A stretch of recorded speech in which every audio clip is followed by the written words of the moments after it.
second child, it was a traumatic birth. Mm-hmm. And straight after that, he was with me the first night, and then the second day when he was checked, I think he stopped breathing for a little bit, and then he was rushed to neonatal. So at this point, I didn't really know what was going on. But once he was there, I think they were quite supportive in the fact that I mentioned I wanted to breastfeed. So they were like really helpful with that and encouraged a bit of skin to skin. I mean, he was on I think they were just monitoring him, and he had the cannula, but they didn't tell me much about that at that time, to be honest. But they were very good later on, like with feeding him, which was very important for me because I didn't have that experience with my first baby. They had a lot of the checks for jaundice, and they had a lot of they had the nose tube, the feeding tube, yeah, with that one, with each one, that wasn't really explained very well, and how painful that was for them, or how uncomfortable it was for them. For me, it was very uncomfortable watching, but I insisted that I wanted to watch. Were you offered if you could come, and were you allowed to do anything, or did you feel like you could be involved in it? Not really, but I kind of, because I'm a stubborn one, I kind of insisted that I wanted to see what was happening and what they were doing, because I didn't get that with the first one. I didn't really know that I could ask, especially with the first one. I didn't even get to hold her till day 3.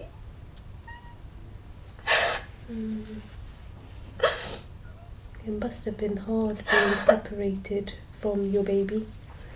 But I didn't even know if that was right or wrong, because that was my first experience. With me, it was scary going into NICU to see him, because I didn't know what to expect, because when I came round after my C-section, I didn't see him. And when I did see my daughter, she had the breathing tube and she had a cannula in. But when I saw my son, he was in the incubator, and he had a lot more tubes and everything, and that scared me the most, because I was like, why is one not in the incubator and the other one is? And then they had to explain to me that basically because he was born with a C-section, he had a lot of fluid on his lungs, and he had to be there. So I couldn't get a skin to skin with him for even Ajwa for like a couple of days, because of the fact that they were like, he's not well enough for me to take out. Whereas for her, I was like, after 24 hours with her, I was allowed to do it. And the scary part is that seeing him connected to all these tubes. But I remember when I was about to, they were very good with all the, taking care of him and everything. I did breastfeed him. I used to pump and basically give my milk. And with me, it was like, I couldn't hold them for too long because I was scared. Because I was like, they're very fragile. I've got older kids as well, but with them it was like a completely different experience. They did certain procedures, like basically, with when my son stopped breathing or he wasn't breathing properly, they didn't know, even though I was in a different ward, nobody told me or my husband until we actually went into the NICU, and then we were told that this is what's happened and this is the reason, because we had walked in so many times, and basically they either have been taken out, even to the point that when Isa was taken out of the incubator, I wasn't told straight away, or they didn't tell me we're going to do it, because I would love to have seen that when they moved him onto a normal cot, right, rather than, because when I walked in and I was like, I was still looking for him in the incubator, and they're like, no, he's right next to his sister now. So we put him in there, so they were together then. But even, it was hard, because I was like, I wanted to be there for that. But it's something that they done without us, but it's most of the time they did actually explain to us why they had to do certain things for us, for the babies.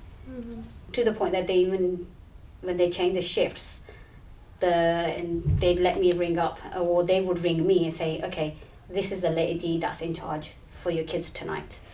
So I knew when I went in the morning which nurse it's going to be. The only thing I will say to all the parents, the mums especially, when your kids are in the NICU, don't be scared to ask about anything. Sometimes it's like they don't know what you want, and it's like you just don't want to hold back. I know when you see your kids on the tubes and everything, just say to them, I want to hold my kid, or I want to do this to them, if it's okay. They will just help you out. They're not like gonna say, oh no, you can't touch them or anything. They just explain everything for you. Yeah, with me, I think they weren't really big or very good at explaining the procedures first. But then I see a big difference now that my daughter had her babies, just recent experiences, that they are getting a little bit better at explaining and giving a bit more time to spend with your baby, even when they're monitored, just to take them out and have a bit of skin to skin. It was a bit more, they do encourage you a little bit more now compared to the experience I had with mine. Okay, so my mum was born at 25 weeks, so if you can imagine, she had pretty much everything done to her. So she had numerous cannulas, she had a line put into her body, she's had a CT scan, she had about 4 brain scans, she had probably about 25 blood transfusions, so she had a lot done to her. But I have to say, after the first 3 days, where I think was mostly my hormones and me just understanding what's going on, after that I was very much involved in her care. Things like putting cannulas in. There was only 2 doctors who were able to put cannulas in her. For some reason she wasn't compliant to anyone else other than a lady called Kate, and they were both called Kate, so it was like a big joke at the Rosie. But they would always tell me to like cup her and hold her to make her aware that I'm around, I'm there to support her. Whether that's just touching her feet or touching her body, just make sure there's some sort of touch involved. Equally, when she went for, as she got bigger and she was going through her scans or anything, from the consultants down to like the nursing staff to even like the what they called student nursing staffs, they were all like, okay, like you need to support your baby now, like you need to be there to help her, like to make her aware that you're there. We're going to do something quite invasive towards her, so she needs to know that mum's around. Whether that's doing through skin to skin or holding her or put my finger in her hand or holding her head, which she really liked that comfort. So I was always welcome to do that, which was lovely, because that made me feel like a mum, because I was a mum, but not a typical mum at the start. It was all a bit crazy and a lot of things were taken away from me. And my husband asked if he could read the azan to her. So they said yeah, and they lifted it up for her, lifted the lid up, which was really nice. That is quite heavy for Iman, taking all that to lift the incubator up for her. That's quite a big procedure for her to be exposed like that. But they opened it up for her. He read the azan, we took a video, and they were like, oh, you can touch her. And I was like, no, I wasn't ready then. So I said, no, I'm all right, thank you. And after that I had to leave.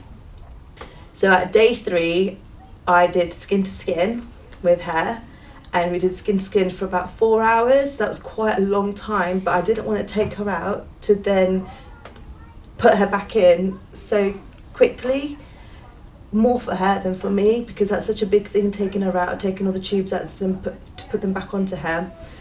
And I did skin to skin with her for hours ever since. So we spent hours and hours and hours doing skin to skin. I did skin to skin with her while she was like having her blood transfusion. I did skin to skin with her while she had her examination. I even did skin to skin with her while she had her eye examined too. And what I loved about it was that the staff all wanted me to. No one said, oh, she needs to be put back in now, or because she had severe reflux, her SATs would drop and she would forget to breathe sometimes. So when we did skin to skin, that never happened. And I think for me, the more I did skin to skin with her, I was actually helping her in her recovery and making her grow and making her like into the child that she is now. Whereas if I left her there, I feel like, yes, she would have had more medical intervention, but she wouldn't have had me as her mum just caring for her, and that's what they don't have there in that box. I have a little boy called Hatham, and he was born at home at 41 weeks. He was a home birth, wasn't expecting to go into hospital, were we? So he was born at home and was doing quite well, so we got some skin to skin at home, didn't we? Breastfed him at home, and then obviously he went into hospital with me because I needed some stitches, and he was going a little bit blue, so I'd say I was quite shocked he was separated from me. I guess I was more shocked about that. Kind of when being on NICU, they were good, the team were, but I was told very much at the start that I had a very poorly baby, so I wouldn't say they were that keen for me to hold him. I don't think I wanted to hold him because there was loads of lines and I didn't really like that. So yeah, initially I don't think like they wouldn't let me hold him because they were like he's poorly, or they wouldn't let me breastfeed him and I wanted to, because they said his heart would drop. So I think I found that quite hard, didn't I? But yeah, eventually I think there was a really nice lady who we saw. I think she was I remember her saying she was training up everyone else a little bit more, just to get used to like taking babies out of the incubator. And actually she set us up to hold him. His dad held him and I held him. We took a picture together, which was really nice. And whilst he was an IT, he did have a lumbar puncture, I think when he was about 2 or 3 days old. So I wasn't actually there for the procedure. They said we could be there. My husband was there. I didn't really want to see it. So I think he was there and comforted him. I think he was quite upset when they did do his lumbar puncture. But again, I think they explained things as best they could. I think on IT that's an everyday procedure, isn't it? Lumbar puncture, done. But actually as a parent, it's not an everyday procedure. And I don't think anyone quite understood that. But I think it was quite hard to comfort you. I found it quite hard to comfort him whilst he was in IT because he had loads of attachments. And I felt like it was a bother to be like, oh, can I take my baby out and hold him? Because I wasn't really taught how to take him out and someone had to do it all the time. And I guess we were encouraged quite regularly to come and see them, but I remember being told I should rest as well. So then I felt like I couldn't be there all the time, but I wanted to be there all the time. I'd say with the lumbar puncture we were told about it and why we needed it. We were quite well informed. We didn't want to do it, which is another story. But I definitely would say that we were given the information, which is really helpful.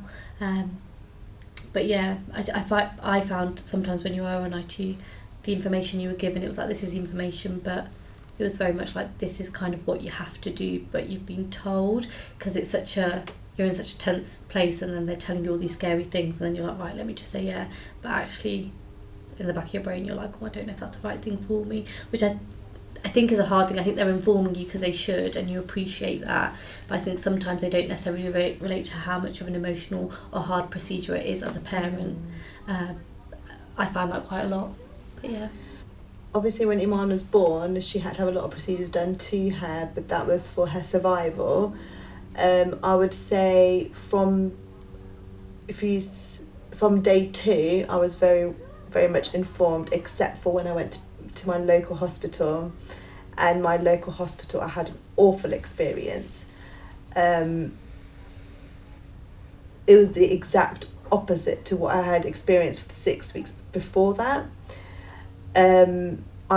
They didn't really encourage skin to skin. They didn't really encourage me, because I was quite savvy in changing her tubes and quite like making sure that the tubes were in the right places, making her SATS monitor was in the right place.